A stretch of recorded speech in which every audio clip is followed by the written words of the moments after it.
اپنے گھر کا واقعہ سنا. جب یہ ٹریکٹر کا دور نہیں تھا، 59 میں ہمارے والد صاحب سب سے پہلے ٹریکٹر لے کر آئے تھے اس پورے ہمارے علاقے میں. اس سے پہلے بیل ہوتے تھے. عزت نفس پہ یاد آتا کہ عزت نفس مال سے بھی زیادہ محبوب ہوتی.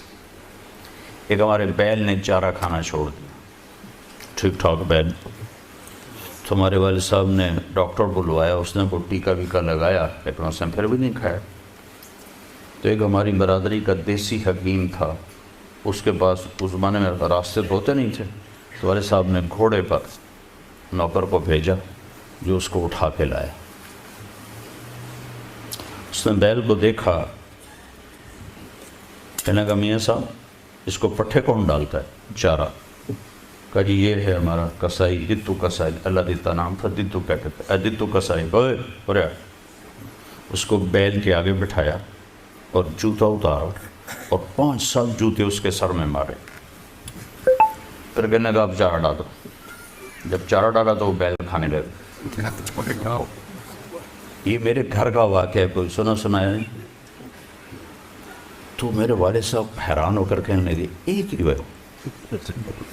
کہا جی میں نے اس کو چیک کر لیا تھا، اس کو کچھ نہیں تھا. یہ آپ کے نوکر نے اس کو کہیں کوئی ڈنڈا سوٹا مارا ہے، تو وہ غصہ کر گیا تھا کہ میں اس سے کیسے بدلہ دوں.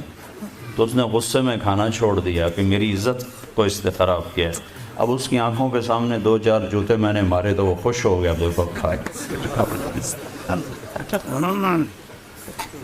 عزت کی طلب کوئی ناجائز نہیں ہے، یہ انسانی ضرورت. مال کی طلب ناجائز نہیں ہے، انسانی ضرورت. ہاں اس کے حدود ہیں، اس کے اندر تو ضرورت ہے، اس کے باہر پھر کوئی کہیں تکبر بن جاتا ہے، کہیں ظلم بن جاتا ہے، کہیں زیادتی ہے. حدود کے اندر تو. ایک حدیث سنا دیتا ہوں، کسی مسلمان کو عزت دینا کتنا ضروری ہے. میرے نبی نے فرمایا 1 روپیہ سود کھانا 36 دفعہ زنا کرنے کے برابر. 1 روپے یعنی 1 پاؤنڈ سود کھانا 36 دفعہ زنا کرنے کے برابر تھا. اس کے بعد آپ نے فرمایا اور تمہیں بتاؤں سب سے بڑا سود کیا ہے؟ جب 1 پاؤنڈ کا سود 36 دفعہ زنا کے برابر ہے تو آپ نے فرمایا اب تمہیں بتاؤں سب سے بڑا سود کیا ہے؟ الاستطالۃ فی عرض المسلم، مسلمان کو بعزت کرنا سب سے بڑا سود.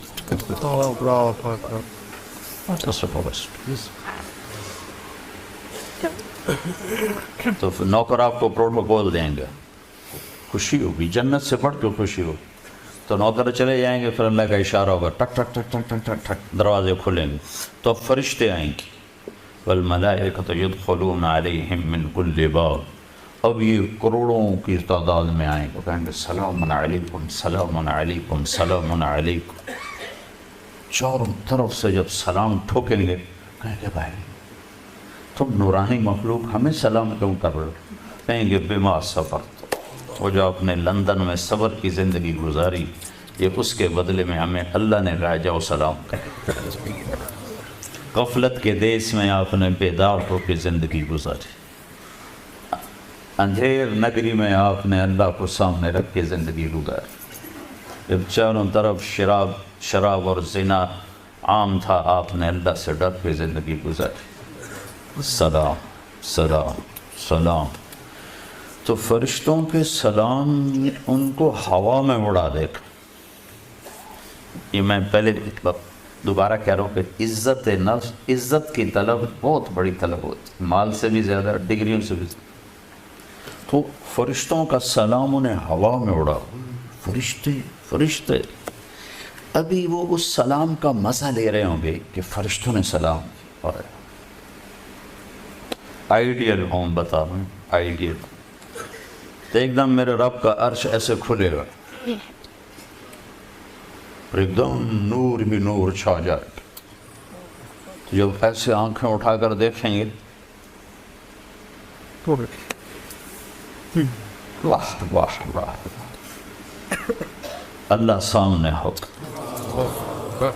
اور اللہ کہے گا سلام قول من رب الرحیم، اب تمہارا رب بھی تمہیں سلام پیش کرتا اور پروٹوکول کی آخری حد، تمہارا رب تمہیں سلام پیش کرتا ہے، سلامان قولا من رب الرحیم، رب رحیم، اے میرے بندو، اے میری بندیو جنہوں نے دنیا میں مجھ سے ڈر کے زندگی گزاری، میں تمہارا رب تمہیں سلام پیش کرتا ہوں تو تمہیں مرحبا کہتا ہوں، تمہیں ویلکم کرتا ہوں۔ پھر میرے نبی نے فرمایا اللہ ہر ایک کا نام لے کر حال پوچھے گا، ہر مرد عورت کا نام لے گا، نام لے کر گئے کیا حال ہے، ٹھیک ہے، کوئی تکلیف تو نہیں، کوئی حاجت تو نہیں، کوئی پریشانی تو نہیں۔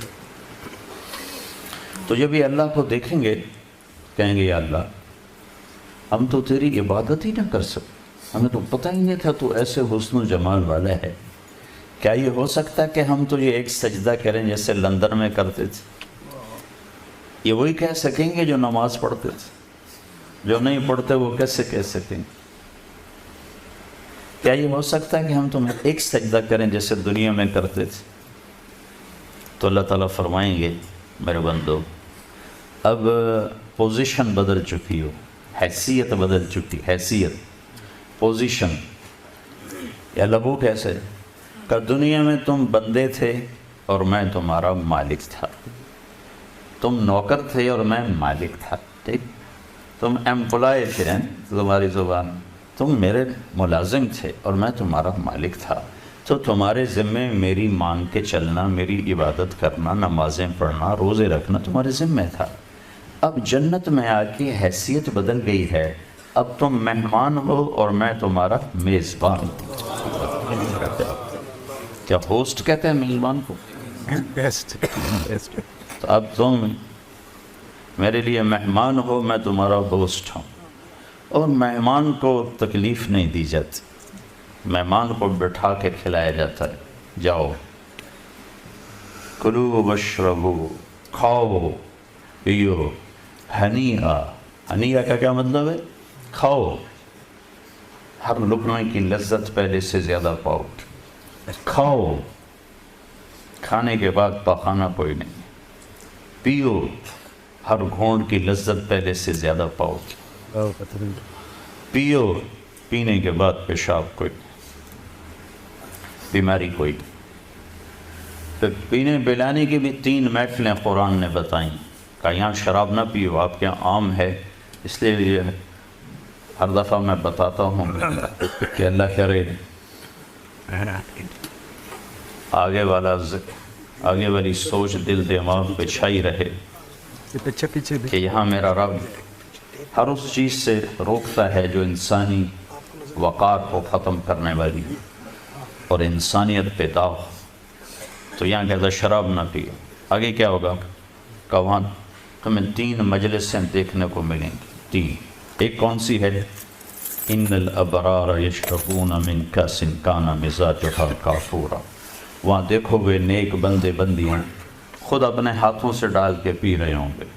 یہ جنت کا سب سے چھوٹا درجہ ہے، کیسے ڈالیں گے پیئیں گے، ڈالیں گے پیئیں گے۔ ایک درجہ اس سے اوپر ہے VIP، وہاں کیا ہے؟ وَيُسْقَوْنَ فِيهَا كَأْسًا كَانَ مِزَاجُهَا زَنْجَبِيلًا، وہاں ان کو خدام پلا رہے ہوں، سرونٹس، نوکر، فرشتے نوکر ڈال کے پیش کریں اور سامنے حاضر کریں، یہ لیج۔ ایک VVIPs ہوگا، سب سے اوپر کا درجہ، وہاں کیا ہوگا؟ وہاں ہوگا وَسَقَاهُمْ رَبُّهُمْ شَرَابًا طَهُورًا، وہاں اللہ خود پلا رہا، اللہ خود پلا رہا۔